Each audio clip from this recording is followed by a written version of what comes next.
No sé si tienen alguna pregunta, porque me inquieta que solo estén escuchando y que no participen, pero yo lo que les puedo decir es que sí puede ser al principio muy frustrante en términos de que cuesta trabajo crear algo nuevo. Cuando yo empecé inteligencia pública, me costó muchísimo trabajo porque era dejar la administración pública, otras organizaciones o consultorías donde yo trabajaba para emprender el proyecto propio. Hace 5 años yo cumplía 40, tenía la crisis de la mediana edad y resultaba que estaba cerrando mi oficina porque no había proyectos, porque creí que tener una oficina fancy en la Condesa, lo era todo, y decir que había estudiado en el ITAM lo era todo. Y me di cuenta que no. Fue el momento más difícil de mi vida profesional, por lo menos, porque me daba cuenta que lo estaba haciendo de la manera que me habían dicho que tenía que hacerse, pero no era mi manera de hacerlo. En el momento que entendí, cerré la oficina. Me acuerdo, estaba yo solo, acabando de empacar las cosas, llorando, frustrado, con 40 años, diciendo, tengo que volver a empezar de nuevo, quiero volver a empezar de nuevo. Me acuerdo, mi entonces esposa, ahora ex esposa, me decía, te lo dije, ¿no? Te lo dije.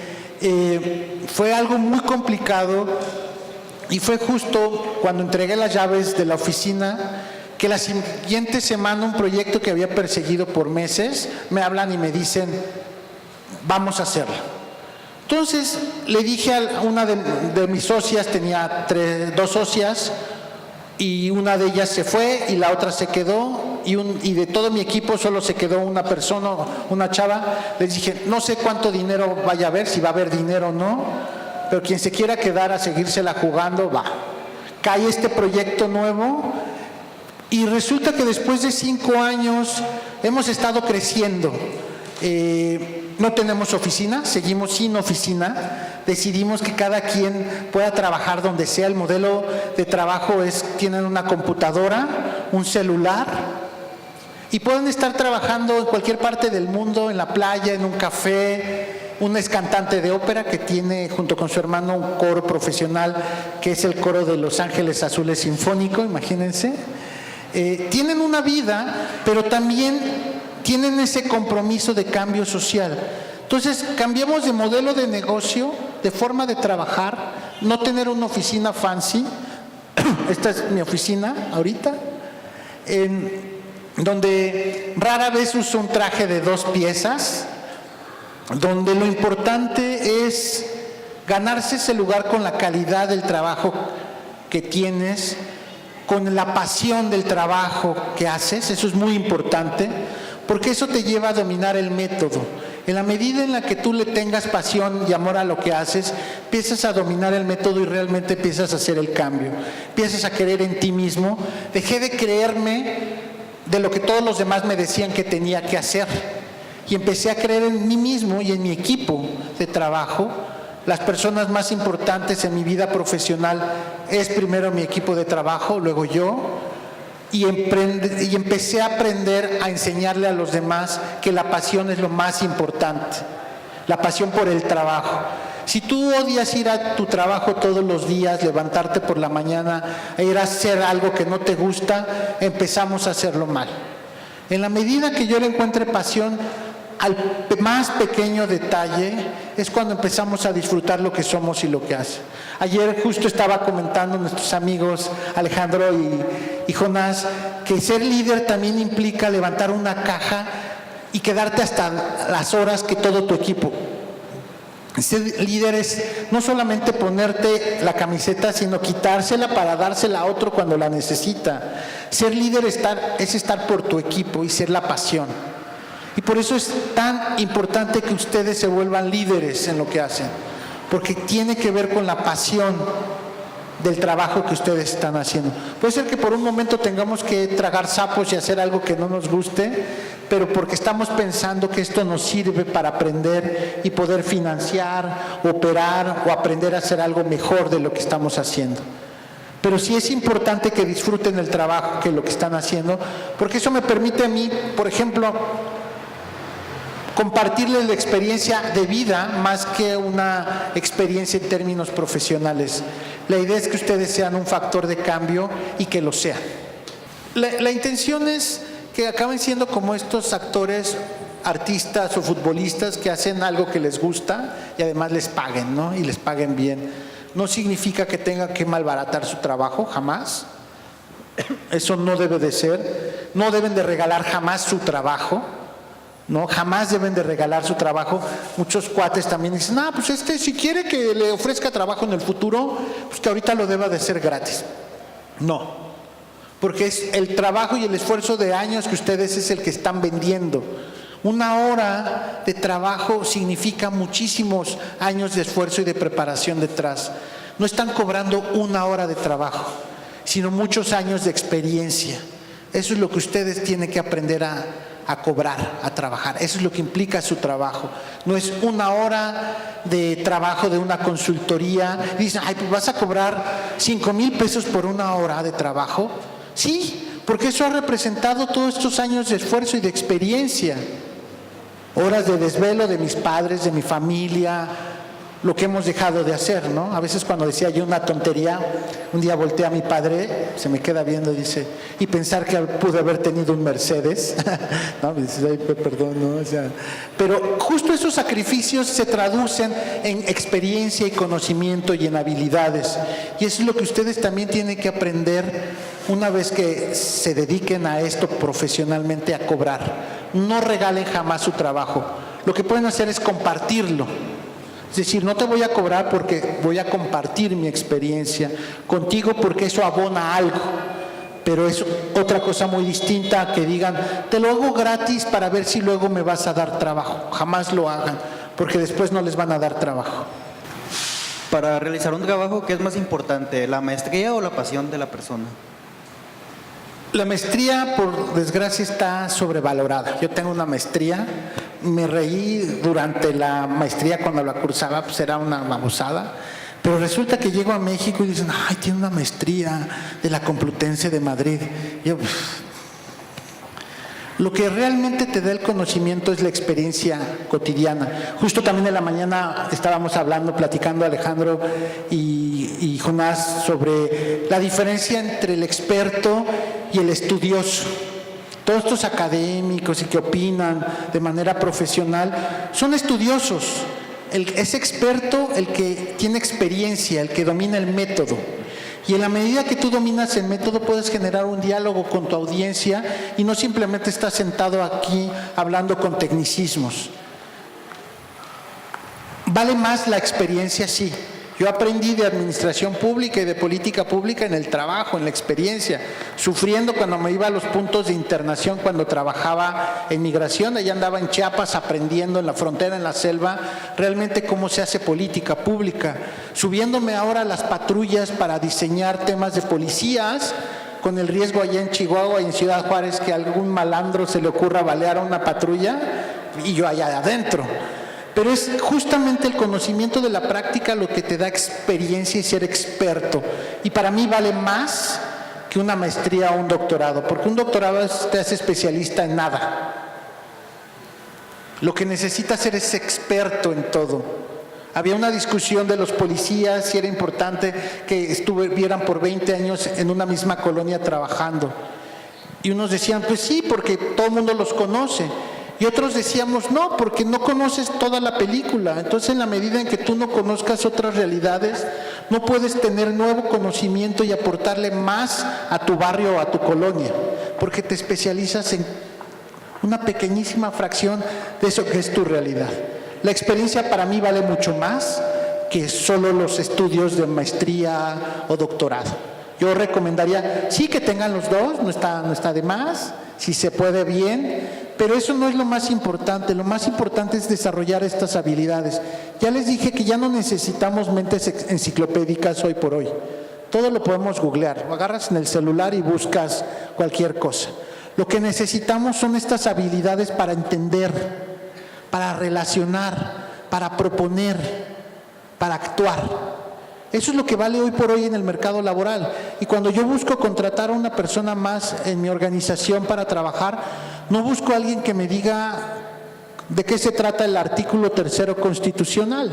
Pues sí, ya sabemos que es la educación, pero ¿qué implica eso? ¿Qué harías tú con esta información? ¿Cuáles son tus habilidades para ayudarme a mí a entender un problema o proponer una solución a ese problema? Para eso es lo que vale los años de educación y de formación. Bien, tomando de referente la pregunta que hizo mi compañero, ¿cómo hacemos que las instituciones también entiendan eso, ¿no? Que la experiencia vale más que los estudios? Pues demostrándolo justo. Pero, disculpa que te interrumpa, pero hay veces que no te dan ni siquiera la oportunidad de hacerlo, ni de demostrarlo. Es cierto, me acuerdo cuando empezaba yo a reclutar gente, yo vengo de una institución privada, ¿no? Demasiado sobrevalorada, ¿no? El ITAM. Y de hecho en mi equipo de trabajo solo hay uno del ITAM y todos los demás son de la UNAM. Cuando empezaba yo los procesos de reclutamiento, me sorprendió mucho cuando muchos chavos me agradecían el simple hecho de haberlos recibido en la entrevista de trabajo. No que les fuera a dar el trabajo, sino la oportunidad, porque por ser de una universidad pública no les daban esa oportunidad. Esa es una. Y dos, a mí me tocó despedir de mi equipo muchas gentes de universidades privadas porque no tenían las habilidades y las destrezas que yo buscaba, sino reproducían el modelo que tenían en la universidad. Yo les preguntaba sobre un problema y me decían, Sartori habla de la democracia, sí, Alejandro Poiré, secretario de Gobernación, habla asado, es que él diría, y le dije, a ver, yo ya los leí, estudié con ellos, lo que me interesa saber es tú qué piensas. Y entonces, en la medida que los jóvenes empiecen a apropiarse de los espacios públicos con ideas que generen, que aborden, no solamente que critiquen, esto está bien que lo hagamos, pero también que propongamos cosas valiosas, útiles, realistas, es cuando se van ganando un lugar.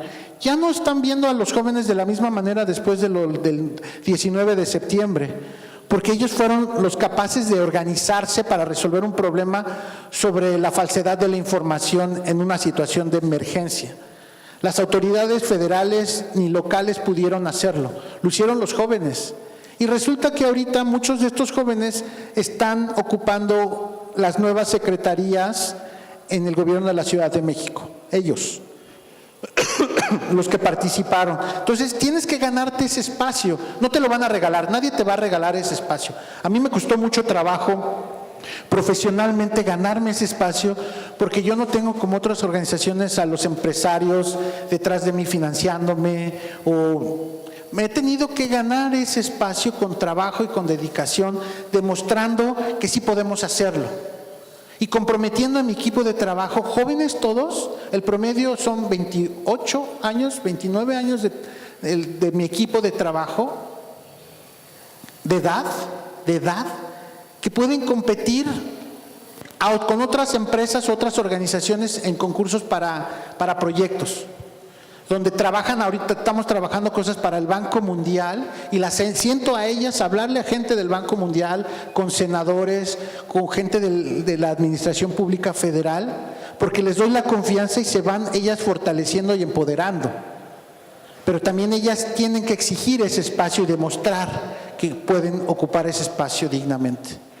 Nadie te lo va a regalar, te lo tienes que ganar, pero es justamente utilizando estos espacios que se van abriendo que te los tienes que apropiar para que sea un escalón más hacia otra cosa que tú quieres hacer. Nadie te va a regalar nada, me consta. Cuesta mucho trabajo, sí, pero si lo haces con pasión se nota. Y sobre todo, fíjate y fíjense en los detalles, esos pequeños detalles. La diferencia entre ser bueno y ser excelente son esos pequeños detalles. El punto, el acento, el doble espacio. Esos son los pequeños detalles que uno puede decir, eso no sirve de nada, ¿no? Pero demuestra el interés y la dedicación de tu trabajo. Eso hace la diferencia en el mercado laboral. Hola, tú hablabas de que para hacer las cosas diferentes teníamos que hacer algo diferente, ¿no? Pero ¿qué recomiendas para solucionar, tener cambios? O sea, si puedes recoger la basura y decir que, no la recojas, pero no hace un impacto. ¿Qué es lo que recomiendas? Pues de hecho sí hace un gran impacto. Estas pequeñas actitudes cotidianas pueden ir para bien o para mal. Nosotros normalmente cuando hablamos de corrupción, ¿qué piensan? Funcionario público. Pero no nos hemos dado cuenta de estas microcorrupciones que forman parte de nuestra cultura cotidiana, ¿no? Que el mesero se equivocó en la cuenta y te cobró algo, no te cobró algo. ¿Cuánta gente dice, oye, te faltó que me cobraras el refresco? Los que se estacionan en la Ciudad de México pusieron los parquímetros y hay gente, una vez fue con un Mercedes-Benz, estaba uno de estos guaruras, con el cofre abierto en un parquímetro. Entonces llegué, vi el número de placa, le puse 2 pesos, que cuesta 2 pesos 15 minutos, 2 pesos. Puse el número de placas del Mercedes, salió el ticket y lo puse en el cristal. El cuate casi me sacaba la pistola y le dije, ten, te lo invito. La corrupción no es un tema de clases sociales o si es del gobierno o de los ciudadanos. Resulta que somos todos parte del problema. Te pasas el alto, manejas con el celular. Todos estos son microcorrupciones que lo hacemos de manera cotidiana. No cedes el paso, todo eso son cosas que lo hacemos de manera que ya lo hemos interiorizado y no lo vemos como corrupción. Pero sí identificamos corrupción al político. Entonces, si a un amigo entra a trabajar a la administración pública, ya va a ser corrupto. No, pues es que se va a hacer rico, ¿no? Es que todos roban, por definición. No, hay buenos funcionarios, hay funcionarios honestos que chambean, que están de sol a sol, trabajando para servir. Y resulta que la mayoría de los ciudadanos cometemos estos micro corrupciones que no nos damos cuenta. Y a veces, dándonos cuenta, empieza a ser el cambio. ¿Qué pasaría si la gente un día no tirara la basura en la calle? ¿Qué pasaría si de pronto le das el paso a otra persona de coche? Gran parte de los conflictos sociales tiene que ver con temas de convivencia y que violamos la norma cotidiana. Embriagarse en la vía pública, orinarse en la vía pública, son cosas que hacemos cotidianas. Entonces, a veces pensamos que tenemos que hacer grandes cosas para que se note el cambio. Resulta que no. No quedarte con el cambio, decirle al mesero que te cobró algo de menos, pagar lo que se debe. Si cometiste una infracción, decirle al policía, pues pago mi multa. Asumir las consecuencias de lo que estamos haciendo, pero no estamos acostumbrados y eso lo vamos aprendiendo. Si un niño le dice el papá, no, es que debes portarte bien, pero ve cómo se pasa el alto, ¿qué es lo que aprende el niño? Pues que la norma no importa y que no hay consecuencias de violarla. Y así crece el niño y entonces va interiorizando las cosas. Entonces, lo que tenemos que hacer es estas pequeñas situaciones cotidianas, irlas cambiando y vas a ver que empieza a generar una cascada positiva. Y es difícil. A mí no me tildaron de tarado la vez que llegué de viaje internacional y pasé a declarar al SAT las cosas que había traído. ¿Qué me dijeron? ¿Qué se te ocurre? O sea, ¿quién en su sano juicio va a decir qué es lo que se compró en el extranjero para ir a pagar sus impuestos? Pues es que es lo que debe de hacer uno, ¿no? O sea, y no lo estoy diciendo por santo, era porque pues yo sí ando con el temor de Dios, porque si además me dedico a promover la anticorrupción y la transparencia, pues tengo que empezar por conmigo mismo, ¿no? O sea, es un pleito con mi madre, con sus hábitos que tiene, con mi ex esposa, que es el tema de todos los días, con la gente de la oficina. Si queremos dar el ejemplo, pues tenemos que empezar nosotros, ¿no? Y algo que ha funcionado muy bien es educar a los adultos a través de los niños. Hace muchos años en la Ciudad de México empezamos que se tenía que usar el cinturón de seguridad y se usó una niña justamente con un comercial que era, no se puso el cinturón, no se... y tuvo muchísimo éxito.